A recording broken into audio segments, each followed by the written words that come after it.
malunggay pala namin, maliit dahil na ano to siya, namatay galing. Tapos diligan ng diligan kaya nabuhay na siya katulad nito yan. Maliit siya pero mataba. Ano to bagong harvest, pangalawang harvest.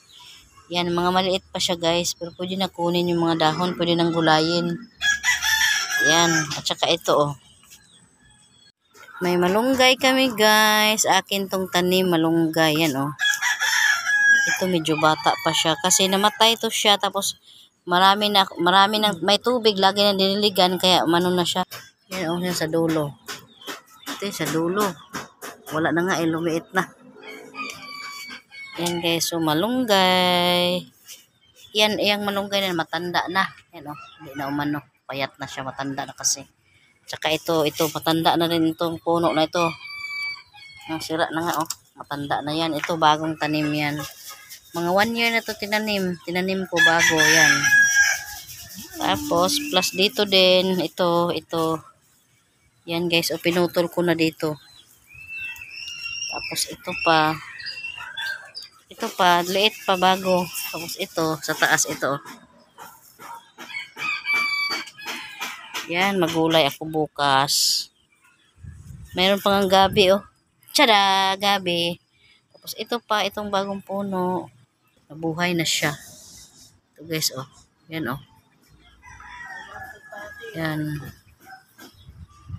Malunggay. Malunggay from the top. Moringa from the top. Ito. Dalawang harvest na to namin. Simulang umano na siya, dumami.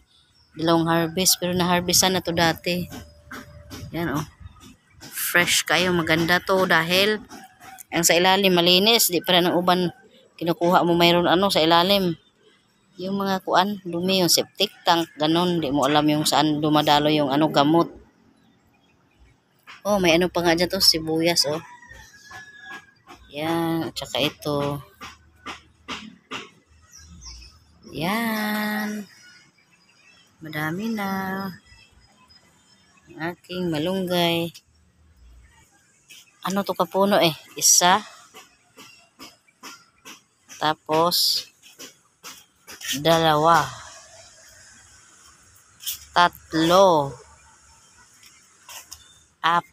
4 lang to kapuno.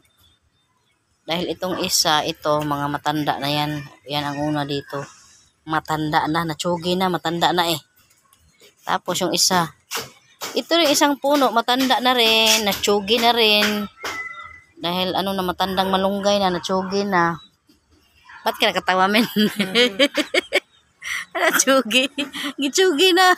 Kasi kinuhaan Yan yan ang Yan. 4 lang yung bago ko dyan na malunggay, 4 na piraso. 4 ka puno pala. Tapos ito, yan kinuhaan ko na kasi magluto kami bukas si Jasmine ng malunggay. Ilagay namin sa isda siguro or pag-isipan pa or munggo. Yan Sige, bye. Bye-bye. Bye-bye din, sabi ni Jasmine. Bye-bye. Fresh malunggay, bye-bye.